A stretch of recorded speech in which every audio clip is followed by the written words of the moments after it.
Bienvenidos un día más a los estudios que estamos haciendo en el libro de Éxodo. Hoy vamos a estudiar el capítulo 16, donde Dios alimenta milagrosamente a Israel en el desierto. Esto es algo que vamos a continuar durante todo este tiempo porque son 40 capítulos, estamos recién por el capítulo 16 y nos situamos más o menos en el año 1445 antes de Cristo. Muchas veces nos hemos sentido demasiado preocupados, estresados, afanados con el futuro, con el mañana.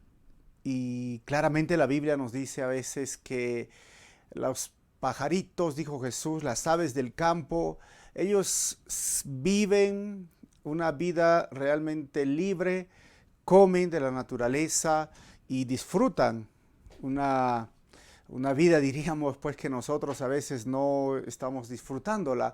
Y Jesús dijo, ustedes ven esas aves en el campo, ¿quién es que los alimenta? Y la gente pensó un momento y dijo, es Dios. Dios es quien los alimenta. Y Jesús dijo, así es, ustedes tienen que pensar, es Dios el proveedor, es Dios quien alimenta a su pueblo, es Dios quien nos da un trabajo, es Dios quien nos da las fuerzas para realizar un emprendimiento o si tienes un trabajo independiente, es Dios quien nos hace despertar cada mañana, es Dios quien nos hace respirar.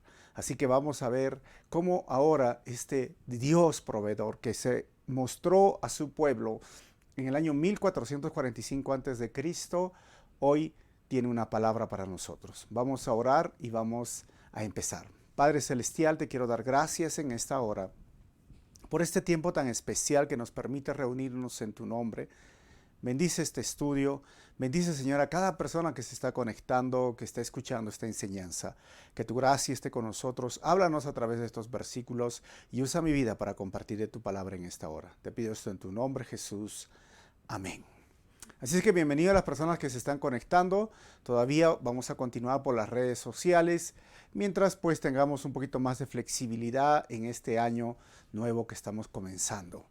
Así que el capítulo 16 del libro de Éxodo, donde Dios alimenta milagrosamente a Israel en el desierto. Recordemos que Israel sale, ya hecho un pueblo, 600,000 hombres salen y sin contar mujeres ni niños, lo cual nos hace suponer que son 2 millones, llegan a este lugar que se llama Elim, que habla de palmeras, un oasis en medio del desierto. Ahí descansan, ahí tienen un tiempo muy especial, no sin antes haber pasado por Mara, esas aguas amargas que al final fueron purificadas, o mejor dicho, milagrosamente sanadas de ese sabor amargo que les hacía doler el estómago. Dios iba probando poco a poco a Israel. Así que este capítulo trae un tema que vamos a ver. Dios provee alimentos a Israel en el desierto. Así que desde el versículo 1 hasta el versículo 36 vamos a ver esto. ¿Cómo es que Dios provee estos alimentos a Israel? Y vamos a ir yendo versículo por versículo. A medida que yo paso las diapositivas, pues vamos a ver también el resultado, o mejor dicho, los títulos de las subdivisiones de este capítulo. Así que del versículo 1 al versículo 3, vamos a ver que Dios provee alimentos a Israel ante sus quejas. Versículo 1. Después, y ese después es que después que estuvieron en Elim, toda la comunidad de Israel partió de Elim y viajó al desierto de Sin, ubicado entre Elim y el monte Sinaí. Llegaron el día 15 del segundo mes, un mes después de salir de la tierra de Egipto. Así que lo primero que vamos a ver, situando 1445 y empezando la fecha, tenemos el calendario bíblico que habla de las fiestas sagradas de Yahvé que se instituyeron al pueblo poco a poco, pero ahí tengo el mes de abril marcado en este color rojo o guinda en su pantalla, donde se celebra el Pesaj, que es la Pascua, y luego vienen los panes y levadura y la fiesta de las primicias, que básicamente para Israel sería el primer mes para su calendario, que sería Abib, el mes de Abib. Este ha pasado 30 días entonces y nos muestra este desierto de Sin que ustedes pueden ver ahora en esta imagen. Era un desierto áspero, un desierto que el sol abrasador que no mostraba nada de vida. O sea, no sé si tú alguna vez has tenido la oportunidad de estar en un desierto. Aquí el Perú también tiene algunas partes de desierto y hay un desierto turístico acá en Ica, este oasis de la Huacachina que se conoce. Pero llegas a un punto donde tú ves solamente arena, arena, arena. Ahora, el texto nos dice que pasó una semana, 2 semanas, 3 semanas, quizás ya las provisiones que habían sacado de Egipto, la comida, el agua y muchas otras cosas más que ellos estaban cuidadosamente guardando. Y como les dije al principio, son 600,000 hombres que se contaron, sin contar mujeres ni niños, y 600,000 hombres que eran hombres de guerra o hombres mayores de edad. Y entonces esto hace suponer que eran más de 2 millones de personas y cada familia estaba cuidando a los suyos. Obviamente habían niños, habían ancianos, habían ancianas. O sea, poco a poco se les fueron acabando y estaban ya en este momento en una situación crítica. Pero ¿por qué Dios los sacó a este lugar? Ya hemos estudiado anteriormente que había una ruta más fácil, pero también peligrosa. Pero esta ruta difícil y más larga, Dios tenía un propósito. En Deuteronomio capítulo 8, versículo 2 nos va a decir uno de los propósitos, y creo que es el mayor propósito por el cual Dios los lleva ahí. Dice el versículo 2, recuerda cómo el Señor tu Dios te guió por el desierto durante 40 años. Y ahí va el propósito, donde te humilló y te puso a prueba para revelar tu carácter y averiguar si en verdad obedecerías sus mandatos. Te humilló, te puso a prueba para revelar tu carácter. Miren, si bien es cierto, entendemos que Dios probablemente sí quería librarlos de estos pueblos enemigos que estaban por la costa y que lo cual podía llegar más fácilmente, había algo que Dios quería hacer, trabajar el carácter de este pueblo.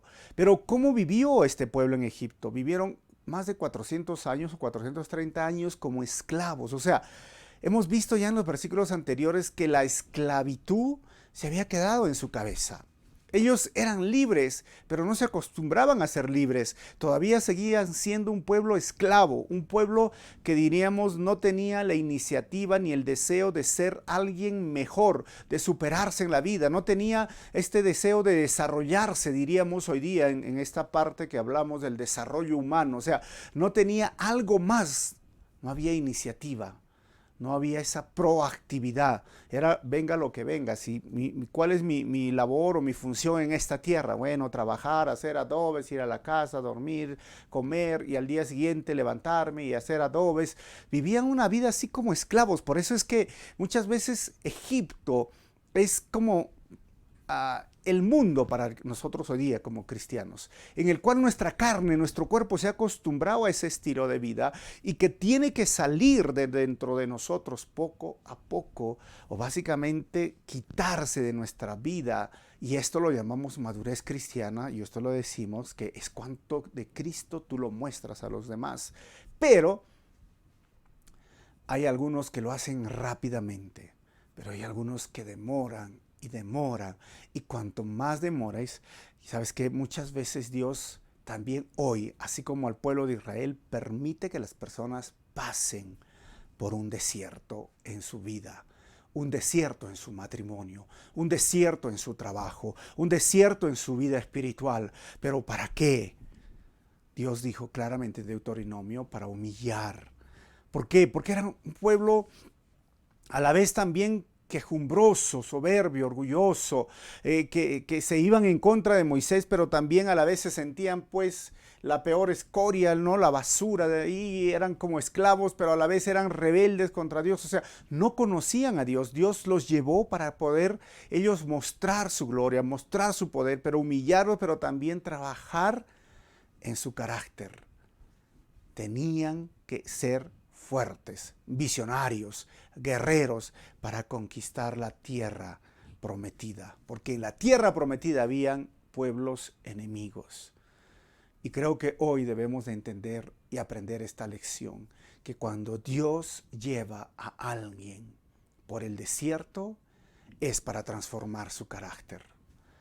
Si tú hoy estás escuchando esta enseñanza y muchas veces te has preguntado, pero ¿por qué problema tras problema? ¿Por qué parece que no todo me sale mal? Parece que estoy en un momento seco en mi vida espiritual, en mi matrimonio, en mi relación de pareja, no sé, en mi familia. Evalúa y piensa el para qué, en lugar del por qué, cómo sucedió. Porque si es algo que tú no has provocado, porque a veces simplemente cosecha uno lo que siembra, como dice la palabra, pero si estás viviendo un momento así como pasar un desierto, dos cositas: pásalo, vas a llegar, vas a cruzar este desierto. Y segundo, aprende la lección. Tu carácter necesita ser transformado, porque cuando llegues al lugar donde Dios te quiere llevar, la tierra prometida, es donde Dios va a utilizar tu vida de una forma que tú mismo te vas a sorprender. Pero no te puede utilizar de esa forma si tú sigues con ese mismo carácter, con ese mismo orgullo, sin conocer realmente al Dios vivo y real, sin tener una experiencia personal, sin que Egipto no haya salido de tu vida, sin que el mundo no haya salido de tu vida. Así que cuando Dios lleva a alguien por el desierto, es porque quiere, es para transformar su carácter. Versículo 2. Allí también dice, toda la comunidad de Israel, miren cómo eran estos hombres, se quejó de Moisés y Aarón. Versículo 3, si tan solo el Señor nos hubiera matado en Egipto. Miren, por eso les digo, esos hombres eran así, fracasados, terribles, protestaban. Allá nos sentábamos junto a las ollas llenas de carne y comíamos todo el pan que se nos antojaba, pero ahora tú nos has traído a este desierto para matarnos de hambre. ¿Qué personas tan quejumbrosas, como les dije, ¿no? O sea, y lo que están narrando no es algo cierto. O sea, ellos vivían como esclavos. Como decir, nos sentábamos en la carne y comíamos, no, o sea, disfrutando carne y comíamos, disfrutábamos. No comían nada, porque recuerden que el faraón mismo los golpeaban, los castigaban, no tenían derechos, eran esclavos. ¿Qué derecho tiene un esclavo? Pero habían como perdido la realidad, estaban exagerando las cosas y se quejaban y quejaban y quejaban contra Moisés y Aarón. Porque eso es justamente lo que hacen las quejas. Hay personas en la iglesia que se quejan de todo. Y hay personas en el mundo que se quejan de todo, pues, ¿no? Por ejemplo, si sale mucho sol, se quejan del sol. Si hace frío, se quejan de frío. Nunca están contentos con lo que Dios les da. Nunca están contentos ni con la pareja que Dios les da, que creen que se merecen algo mejor, ni con los hijos que tienen, ni con el trabajo que tienen, ni por la iglesia donde están. Siempre están quejándose, quejándose. Y así eran estos israelitas, y Dios tenía que transformar ese carácter en el desierto. Pero algo más tienes que entender de las quejas, que las quejas nos hacen perder en la realidad y solo llevan a creer mentiras. Era mentira lo que ellos vivían, era mentira lo que ellos decían que, vivíamos bien, lo de lo mejor en Egipto y ahora estamos sufriendo. Hermano, no seas quejumbroso. Agradece al Señor. Tienes un techo, tienes una cama caliente, tienes comida en tu mesa, tienes un esposo, una esposa. Dale gracias al Señor porque otros hoy no lo tienen. Y además siempre les digo a los esposos, ¿no?, que el único que te puede aguantar al final es tu esposo, es tu esposa. Porque si tuviera otra persona sería diferente. La verdad es que no te aguantaría. Si tienes hijos, agradece, porque hay otros que no pueden tener hijos y no los tienen hoy. Si tienes padres, agradece, porque hoy muchos no están pasando estos días con sus padres. Sé una persona agradecida y no quejumbrosa. Versículo 4 al versículo 5, Dios provee alimentos a Israel en el desierto. Entonces el Señor le dijo a Moisés, mira, haré llover alimento del cielo para ustedes. Cada día la gente podrá salir a recoger todo el alimento necesario para ese día. Y dice el propósito, con esto les pondré a prueba para ver si siguen o no mis instrucciones. Dios los prueba en el desierto, les provee, pero les prueba. Miren cómo es Dios. Les da la ayuda, y ellos quejándose. Y esto va a probar en base a la obediencia, a los mandamientos. O sea, Dios quería que ellos tengan fe, pero una fe en acción, no una fe simplemente religiosa o superficial, porque la fe me hace actuar. Mi fe me debe de llevar a hacer obras. O sea, yo bien sé que no soy salvo por las obras, soy salvo por la fe, pero la fe me hace producir obras. Claramente Santiago lo dice en capítulo 2, versículo 18 al 20. Ahora bien, alguien podría argumentar, algunas personas tienen fe, otras buenas acciones, pero yo les digo, ¿cómo me mostrarás tu fe si no haces buenas acciones? Miren lo que dice Santiago, yo les mostraré mi fe con mis buenas acciones. O sea, la fe me hace actuar. Versículo 19, tú dices tener fe porque crees que hay un solo Dios. Algunos dicen, yo sí tengo fe. Y miren lo que dice Santiago, bien hecho, porque aún los demonios lo creen y tiemblan aterrorizados. ¡Qué tontería!, dice Santiago. ¿Acaso no te das cuenta de que la fe sin buenas acciones es inútil? O sea, Dios dice, yo les voy a dar alimento, pero también los voy a probar su fe, porque esa fe les tenía que hacer actuar. Y vamos a ver cómo Dios prueba esto, porque así es la fe que me salva está basada en acciones. Porque creer en Dios, y yo tengo fe en Dios, no te salva. Porque los demonios también creen y tiemblan. ¿Cuál es la fe que me salva? La fe que cree en sus promesas de forma absoluta y la fe que actúa y que vive imitando al Salvador, imitando a nuestro Señor. Porque de eso se trata la fe, el cristianismo. Creer, vivir y participar y andar y actuar. Porque la fe sin buenas acciones, hermanos, no sirve para la salvación.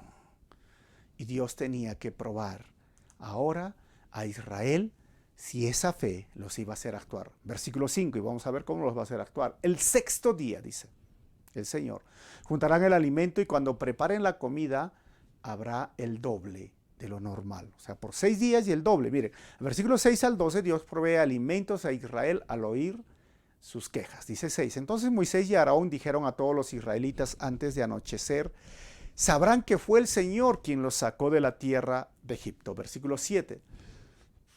Por la mañana verán la gloria del Señor, porque Él oyó las quejas de ustedes, que son contra Él, y no contra nosotros.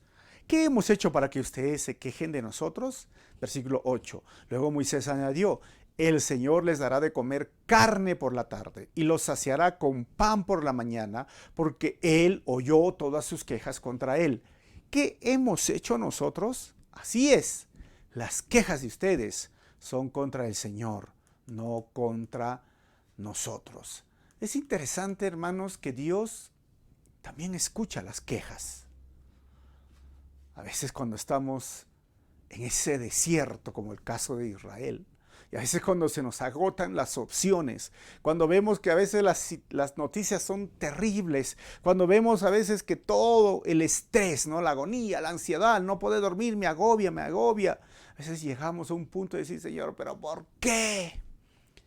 Si tú eres bueno, ¿por qué permites esto? Si tú eres tal, si tú eres todopoderoso, ¿por qué no erradicas el mal?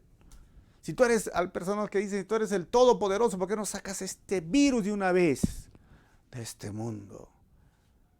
Y luego dicen, Señor, perdóname porque yo sé que tú tienes un plan.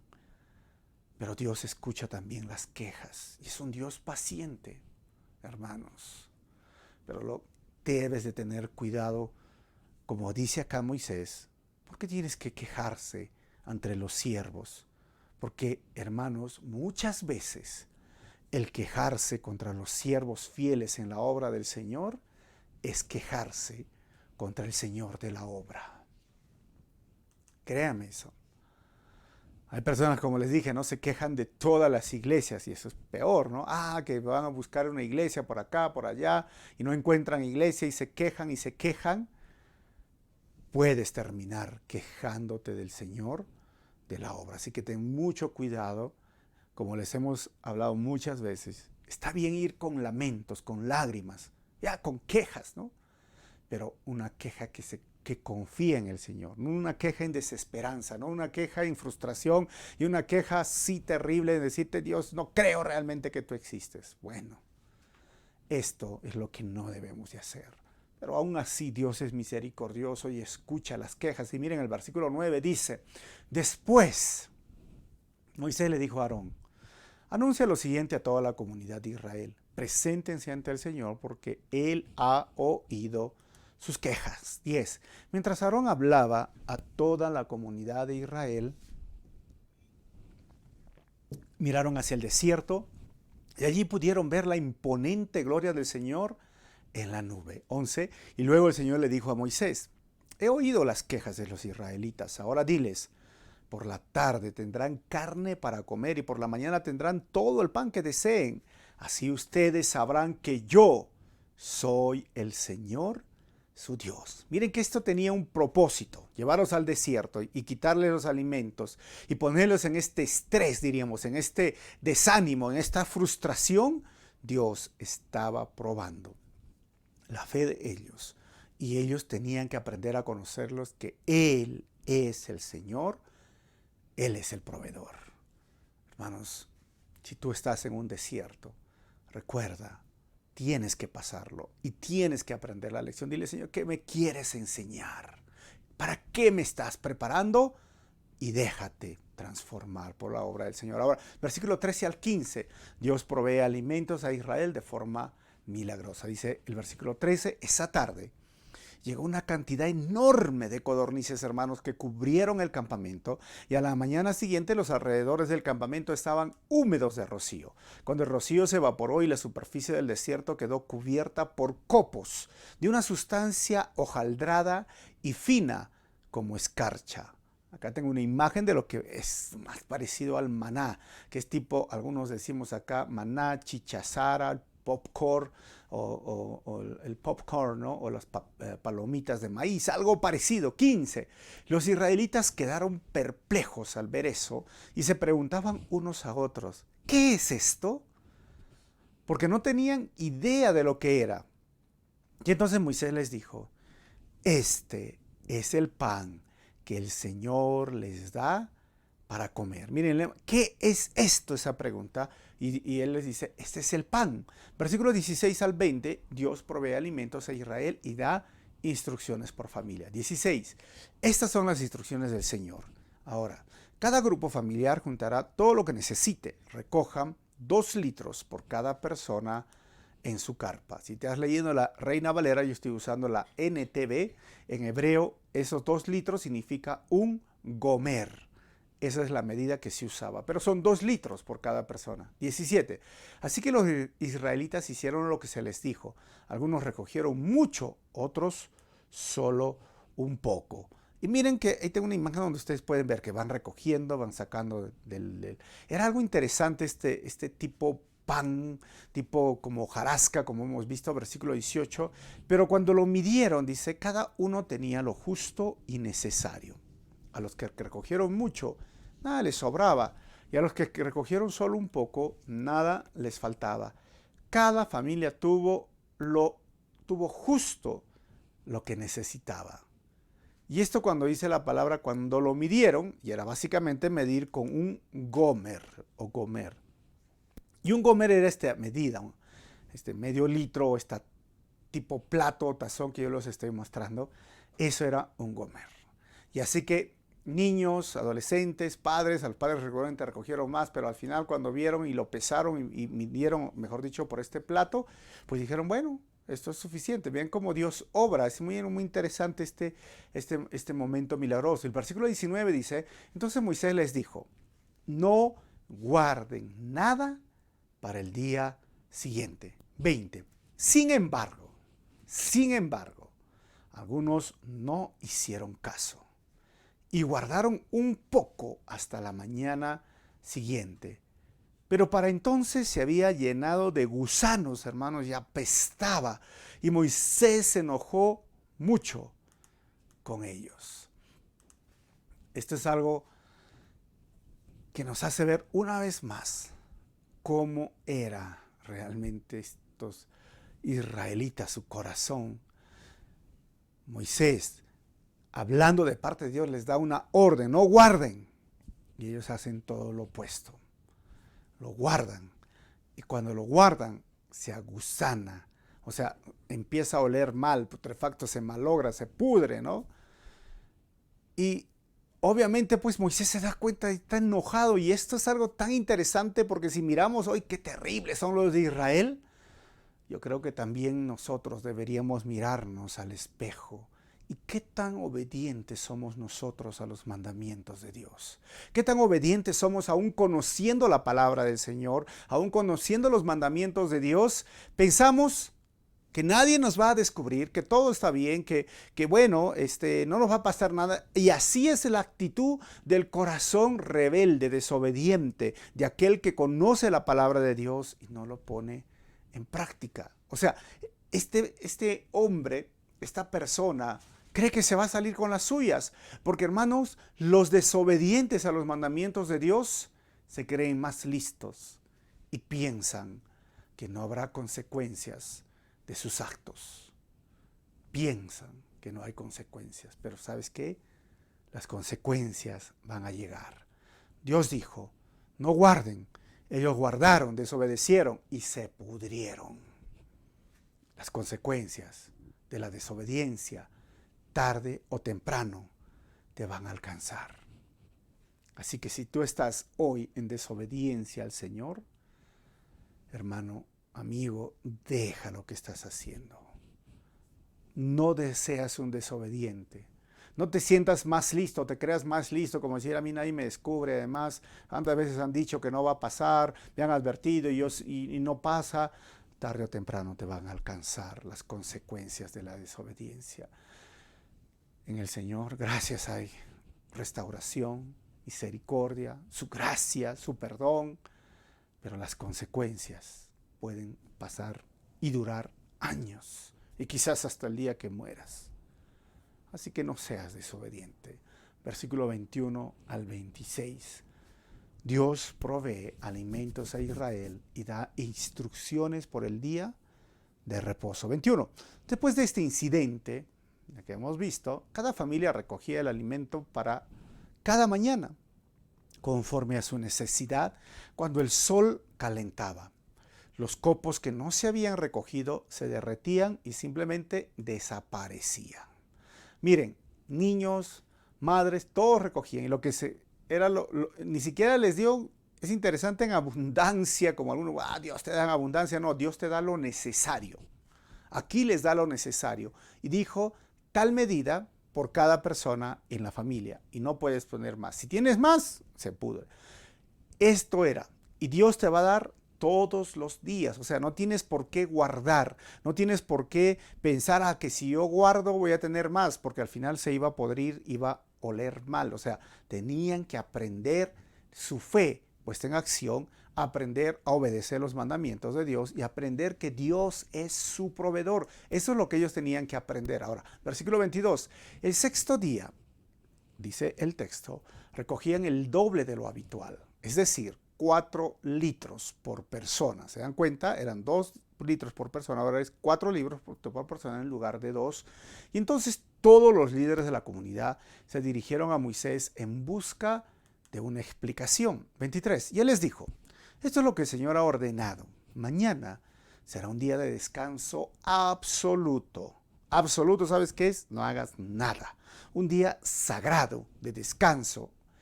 ¿Pero qué? Reservado para el Señor. Tampoco es para dormir, o sea, para relacionarte con el Creador. Y así que horneen o hiervan hoy todo lo que necesiten y guarden para mañana lo que les sobre. Y ojo, cuando la Biblia habla del día del descanso, a eso se lo llamaba el Shabbat. Y hasta el día de hoy se le llama el Shabbat, el día de descanso, que es el sábado en Israel. 24. Entonces ellos dejaron un poco aparte para el día siguiente. Ojo, y tal como Moisés había ordenado. Y al otro día la comida sobrante estaba buena y saludable, sin gusanos ni mal olor. Y acá sucede algo muy interesante. Versículos anteriores que estamos leyendo es que ellos quisieron guardar más, recoger más, ponerlo ahí para tener como su guardado, sus ahorros, su inversión, no sé, querían pensar en el mañana y decir, mejor lo guardo. Cuando Dios les dijo, no lo hagan, y cuando lo guardaron, se malogró, se pudrió, empezó el mal olor y empezó a malograrse, pero ahora les dice, pero el sexto día sí guarden, porque el séptimo día no van a recoger, no tienen por qué recoger, porque es un día para relacionarse con el Señor, un día de descanso. Y entonces dice, pero si lo vamos a guardar, al final se va a malograr, pero ahora nos dices que el sexto día tenemos que guardar, ¿y qué va a pasar? Pues pasó lo que pasó, no se malogró. O sea, aquí vemos dos milagros en este punto. ¿Cuál?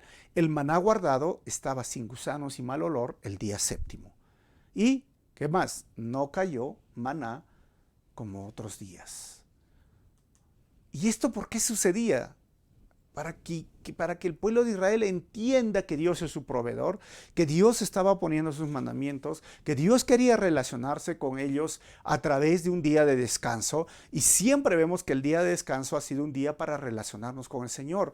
Hoy nosotros en nuestro calendario tenemos el domingo o nosotros lo celebramos o lo tenemos el día lunes para nosotros como familia, porque igual 6 días estamos full hasta el domingo, y el domingo es más full, tiempo de hacer muchas cosas en el ministerio, pero el lunes es como un día para relacionarnos con el Creador, un día en el cual tenemos que descansar, un día en el cual cesamos de nuestras actividades, podemos hacer otras actividades, pero no trabajos muy serios y fuertes, porque lo más importante es entender que es el día del Señor, es el día para relacionarme con Él, y lo hago a través de la alabanza, la adoración en la iglesia, lo hago a través de alimentarme de la palabra del Señor, y si estoy sirviendo en la iglesia, lo hago a través de mi servicio al Señor. O sea, realmente es para también relacionarme con mi prójimo, porque voy a la iglesia, converso, río, oro, estamos teniendo un buen tiempo especial, y aún para relacionarse con la creación. Sé que estamos viviendo tiempos diferentes, pero ir a la playa, algunos, ¿no? Pisar la arena, no sé, el césped, o sea, realmente es algo muy interesante el tener este día de descanso. Y así que pasó, ellos entendían que Dios estaba manejando los días, los tiempos, y Él era el proveedor. 25. Así que Moisés dijo, coman este alimento hoy, porque el día de descanso es el día de descanso dedicado al Señor. Hoy no habrá alimento en el campo para recoger, como hemos visto. Versículo 26. Durante 6 días se les permite recoger alimento, pero el séptimo día es el día de descanso. Ese día no habrá alimento en el campo. Eso fue para Israel, 27 al 30. Ahora, Dios provee alimentos a Israel y algunos desobedecen el día de reposo. 27. Aún así, algunas personas salieron a recoger el día séptimo, pero no encontraron alimento. 28. Entonces el Señor le preguntó a Moisés, ¿hasta cuándo este pueblo se negará a obedecer mis mandatos y mis instrucciones? 29. Tienen que entender que el día de descanso es un regalo del Señor para ustedes. Por eso, Él les provee doble cantidad de alimento el sexto día, a fin de que tengan suficiente para 2 días. El día de descanso, dice el texto, todos deben de quedarse en el lugar donde estén.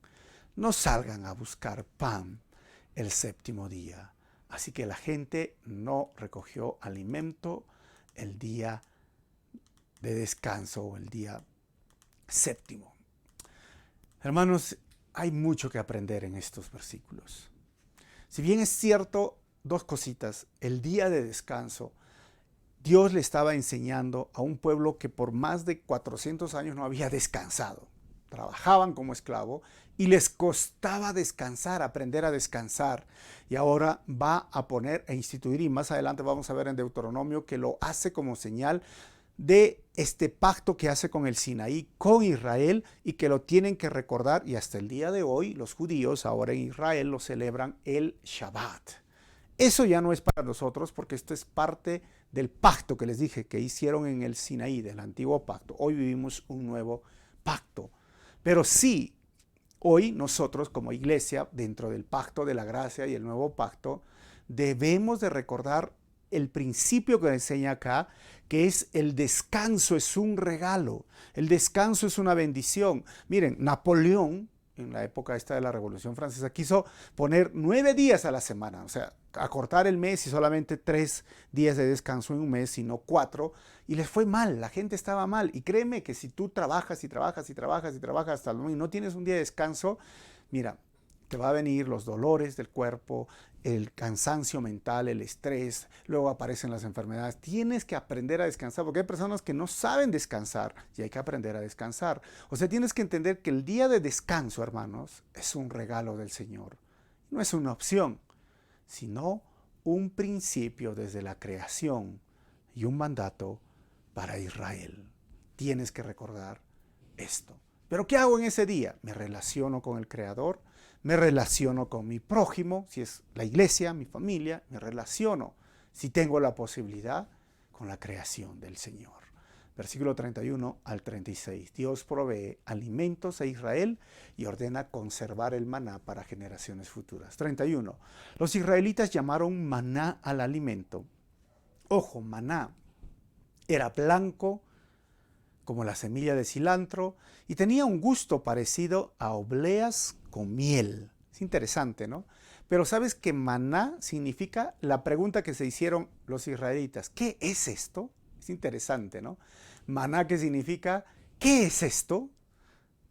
Y lo llamaron el pan del cielo. Y lo llamaron el pan que viene del cielo. Pero hay algo que nosotros necesitamos entender, hermanos. Que este alimento, y la Biblia hemos leído que les dio por 40 años, o sea, ellos lo molían y hacían pues pan, hacían tú te puedes imaginar, ¿no? Ya los panqueques de maná, no sé, ¿no? ¿Qué más podríamos hacer? No sé, tostadas de maná, no sé qué más, o sea, huevos revueltos con maná, no sé, con las codornices, o sea, me imagino, o sea, se volvieron expertos por 40 años, pero era interesante que no lo podías guardar. Acá decimos el calentado, ¿no? Acá en mi país, cuando tú guardas una comida y al día siguiente lo comes, es el calentado, así se dice en forma coloquial. Pero, ¿sabes qué es interesante? Que esto apuntaba a Jesús. Y dice Juan, capítulo 6, versículo 32 al 35, Jesús les respondió. Cuando Jesús está ahí, les digo la verdad. No fue Moisés quien les dio el pan del cielo. Ojo, yo decía, pero fue Moisés el que por 40 años... No, fue mi Padre, dice Jesús. Y ahora Él les ofrece el verdadero pan del cielo, el verdadero maná. 33. Pues el verdadero pan de Dios es el que desciende del cielo y da vida al mundo. Jesús está dirigiendo ese día que proveyó pan a más de 5,000 personas, proveyó pan y los alimentó. Pero dice el versículo 34, Señor, le dijeron, danos ese pan todos los días. Y Jesús les respondió, yo soy el pan de vida. El que viene a mí nunca volverá a tener hambre. El que cree en mí no tendrá sed jamás. Yo soy el pan de vida. ¿Te das cuenta, hermano? ¿Te das cuenta, amigo, si estás escuchando esta vez? El pan de vida. Todo esto que recogían día a día y no tenía que guardarse, no tenía que haber calentado, ahora apuntaba a Jesús y Jesús identifica, yo soy el pan que viene del cielo. Nunca más tendrás hambre. El ser humano sin Dios, sin Cristo como el centro de su vida, sin Cristo como el Señor de su vida y su Salvador de su vida, tiene un vacío en el corazón. Está buscando respuestas, está buscando satisfacer este vacío con muchas cosas, pero nada te va a saciar. El pecado no te va a saciar, al contrario, va a seguir abriendo ese agujero, ese vacío más y más y más al punto de quebrarte y tirarte en el suelo. Solo Dios puede llenar ese vacío y comer tú de ese pan, que es el pan de Cristo, estamos hablando en esta metáfora, nunca más tendrás hambre ni sed. O sea, y esto es algo que tienes que entender con lo que estamos estudiando, con lo que pasó en Israel y lo que es Jesús, es el pan de cada día, es el sustento diario para nosotros. Y no tiene que ser un calentado. O sea, tú debes de comunicarte con el Señor, hablar con Dios, estar con Él día a día. Como es Dios quiere manifestarse como que Él es tu sustento diario, como así como en la mesa tiene que haber pan, porque si no hay pan, nos sentimos como que no hemos desayunado. Así debe ser tu alimento espiritual el Señor. Pero tristemente, a muchos les gusta el calentado, como decimos, o sea, la comida guardada. Y esto no es lo que Dios quiere. ¿Qué significa esto? Que van el domingo, sí, me alimento de la palabra del Señor, pero el lunes, martes, miércoles, jueves, viernes, sábado, no leen su Biblia, no se conectan con el Señor, no comen ese pan y quieren comer, el calentado de la semana pasada. Jesús es el pan de vida, el alimento diario, el sustento diario. Tú necesitas ese sustento para existir, para estar pendiente todo el día y enfrentar esta batalla que tenemos a diario. Versículo 32. Luego Moisés dijo, esto es lo que el Señor ha ordenado. Ahora del maná. Tiene un recipiente con 2 litros de maná y consérvelo para sus descendientes. Y así las generaciones futuras podrán ver el pan que les di a ustedes en el desierto cuando os libré de Egipto. 33. Entonces Moisés le dijo a Aarón, toma una vasija y llénala con 2 litros de maná. Después, colócala en un lugar sagrado delante del Señor a fin de conservarlo por todas las generaciones futuras. 34. Y así que Aarón hizo tal como el Señor le ordenó a Moisés. Posteriormente lo colocó dentro del arca del pacto, frente a las tablas de piedra grabadas con las condiciones del pacto o los 10 mandamientos posteriormente, ¿no? O sea, el arca del pacto, cuando después vamos a ver cómo se arma y está lleno de oro, se dice que habían 3 elementos dentro de esta arca. Las tablas de la ley, que son esto lo que menciona, la vara de Aarón que floreció y el maná. Y tengo otra foto en la cual puede ayudarnos a entender que en esta tapa de querubines, de 2 querubines alados, y dentro estaban estos 3 elementos. Versículo 35. Y los israelitas comieron maná durante 40 años, hermanos, obleas, cereales, hasta que llegaron a la tierra donde se establecerían. Comieron maná hasta que llegaron a la frontera de la tierra de Canaán. Así que todos los días tenían que recoger las familias y hacían torta de maná, pan de maná, queque de maná, o sea, todo era de maná, ¿no? 36. El recipiente utilizado para medir el maná era un gomer, que era la 10ª parte de un efa, equivalía a 2 litros. Obviamente que en hebreo, hermanos, un gomer es la 10ª parte de un efa, o sea, 2 litros, algo más grande en las medidas que ellos tenían. Me gustaría terminar esta enseñanza que hemos aprendido con 4 conclusiones. Primero, muchas veces Dios nos lleva por el desierto porque quiere transformar nuestro carácter y fortalecer nuestra fe. Nunca te olvides esto. Si tú estás pasando un desierto, es ¿para qué me estás llevando aquí, Señor? Número 2. Aquel que mucho se queja del siervo de Dios o de la obra de Dios, termina quejándose de Dios. Número 3. Oye, ojo con siervo de Dios, ¿no? Porque hay personas a veces que no son siervos de Dios, pues, ¿no? 3. El ser humano se cree más inteligente que Dios y piensa que al desobedecer sus mandamientos le irá bien en la vida, pero pronto se dará cuenta de su error. Y número 4, hermanos, de lo que aprendemos hoy, Jesús es el pan de vida que necesitamos a diario y no es un pan seco o guardado para comer cada domingo. Y con esto quiero decirte, Jesús es tu sustento diario. Y hoy te has comunicado con el Señor, hoy has comido este pan, mañana lo vas a hacer, te animo a que lo hagas. Y vas a ver, te vas a sentir fuerte. Así como cuando comes tu pancito, ¿no? En la mañana en el desayuno, espiritualmente. Esto solucionaría el problema de muchas personas porque dicen, siempre estoy en lucha, siempre estoy en derrota, siempre estoy en problemas. Y yo te preguntaría, ¿te estás alimentando bien? Si no lo estás haciendo, dile, Señor, ayúdame a cumplir mi devocional, mi tiempo especial contigo cada día. Oremos y demos gracias porque Él es nuestro proveedor. Así como estaba con Israel, por años lo estará contigo. Vamos a terminar. Señor,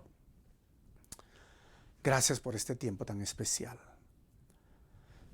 Gracias, Señor, porque a veces he pasado también desiertos en mi vida. He tenido que pasar y caminar por esos momentos desiertos.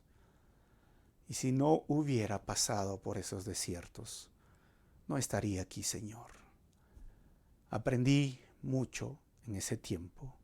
Creo que aprendemos y nos forjamos en medio del desierto, o como aquel marinero que se forja o que saca su valentía en medio de la tormenta y no en medio de un mar calmado.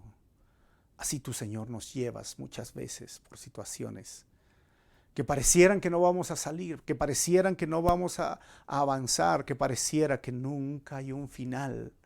Pero tú quieres probar nuestra fe, tú quieres transformar nuestro carácter, tú quieres hacernos entender quién eres tú, Señor, el proveedor, y quieres que aprendamos a obedecer tus mandamientos. Y gracias, Señor, porque así como trataste a Israel, nos sigues tratando de ahí a nosotros, pero en un tiempo diferente, porque ahora tú eres el pan de vida. Y si el pueblo de Israel comió maná y el pan del cielo todas las mañanas, ayúdanos, Señor, a tener esta relación día a día contigo. Ayúdanos, Señor, y ayuda a mis hermanos a que lo hagan día a día, porque tú eres el sustento de cada día para estar fuertes y firmes espiritualmente. Que tu gracia esté con nosotros en estos días. En tu nombre, Señor Jesús, oramos así. Amén. Dios los bendiga y estamos retomando ahora el libro de Éxodo y está espectacular, así que comparte por tus redes sociales esta enseñanza y nos vemos el próximo miércoles a las 8 y el domingo 9:30 el libro de Judas. Nos vemos.